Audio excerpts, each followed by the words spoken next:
Mass shootings are changing the character of public life in the United States.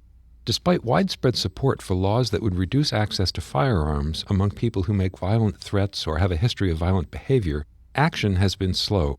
I'm Stephen Morrissey, managing editor of the New England Journal of Medicine, and I'm talking with Garen Wintemute, director of the Violence Prevention Research Program at the University of California, Davis. Dr. Wintemute has written a perspective article about policies that could prevent mass shootings and other forms of firearm violence. Dr. Wintemute, what do we know about the trajectory of gun violence in the United States? Is there evidence that deaths from gun violence and mass shootings are becoming more frequent? Yes, there is. I'll take a longer-term perspective. First, the overall rate of fatal firearm violence in the 21st century was absolutely dead level, with suicide increasing and homicide decreasing by almost exactly offsetting amounts until a couple of years ago. Suicide continues to increase, but homicide is now increasing as well. This started in 2015, and the most recent data we have from CDC are from 2016, but the preliminary information we have is that those increases have continued in 17 and 18. The frequency of public mass shootings has also increased, beginning actually several years ago. And that frequency has to be analyzed over time because obviously they're relatively rare events. But over time, there is a clear increase. In your article, you describe two policies that you say could prevent many gun deaths, including the requirement that firearm sales involve background checks on purchasers. How common are background check laws, and how strong is the evidence that they actually reduce rates of gun violence? Background checks are required under federal law, so everywhere, when the sale is made by a licensed retailer. The difficulty arises when the sale is being made by a private party. There are only a few states that require a background check even when the sale is being made by a private party.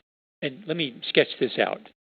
If I'm a retailer and I'm selling a gun, the customer has to go through a background check to prove that they're not a prohibited person. There also is a record kept so that we can track the ownership of the gun if need be. But in a private party sale in most of the country, because there's no background check, a prohibited person can purchase a gun without being detected. I've actually watched hundreds of these transactions at gun shows around the country where you can see them. The transactions can be completed in less than a minute. If I'm a prohibited person, I'm obviously not going to volunteer that information to the private party seller. And the seller is savvy enough not to ask the question. So that's conceptually the loophole that comprehensive background check statutes are designed to close. The difficulty is in the implementation of these laws. The commentary identifies a number of specific ways in which comprehensive background check laws don't work as well as we would like. The result being that if we look at comprehensive background check laws, generically speaking, it's hard to show a beneficial impact on rates of firearm violence. There is an exception. There's a subset of comprehensive background check laws called permit-to-purchase laws, where not only do all purchasers have to undergo a background check, they have to get a permit, typically from law enforcement, in order to purchase the firearm. Permit-to-purchase laws have been associated repeatedly with beneficial effects. Let me make one more point. The commentary and the research it's based on are not arguing that comprehensive background checks are innately not worthwhile. Very much the opposite. We are saying it's a great idea, and here are some specific defects in implementation that we need to address. So the second policy that you describe is gun violence restraining orders. So how do those work from state to state? Who decides when the guns are taken away and for how long? Comprehensive background checks work at the population level. They apply to whole classes of people, the people who are prohibited from purchasing firearms. The gun violence restraining order takes the opposite approach. It's directed at people who are posing an imminent hazard, either to others or to themselves, but who are not prohibited persons, who have firearms and under current law are able to keep them. The situation that they are focused on is one that clinicians and law enforcement professionals encounter over and over again. We know that something really bad is about to happen, but there's nothing we can do about it under current law. So what a GVRO, to use the abbreviation, allows is this. Under those circumstances, members of law enforcement or family members, the specifics actually vary from state to state, can go to a judge just as in a case of domestic violence and basically make the argument, Your Honor, there's potential for risk here in the near term. Firearms are part of that potential for risk. We ask that you intervene.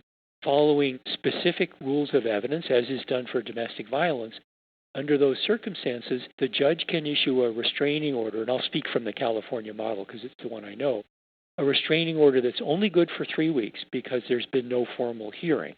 And that restraining order says this person cannot purchase or possess firearms for the next 3 weeks. In most cases, the individuals who are subject to the order have firearms, so the orders come routinely with search warrants so that they can be used if needed to recover the firearms. You say that even with these policies in place, defects in design and implementation mean that they'll fall short of their maximum potential. So what needs to happen to increase the likelihood that gun-related laws such as these work as intended? We're talking mostly about comprehensive background check statutes at this point. The single most important thing is for the prohibiting events to be reported. The commentary talks about an example, and there are a large number of examples of people who, although prohibited, were able to pass background checks and purchase firearms because the prohibiting events were not in the data that the background checks were run on. The commentary talks about 2 mass shootings that exemplify this. Something that really astonished me as I started doing the research on this is the fact that other than for federal agencies, it's not even a requirement that prohibiting events be reported. Reporting is voluntary, as a result of which the federal government has set up incentive programs for states to do this. But even when it's required, it's not done. The military alone, we've learned, has probably not reported tens of thousands of prohibiting events.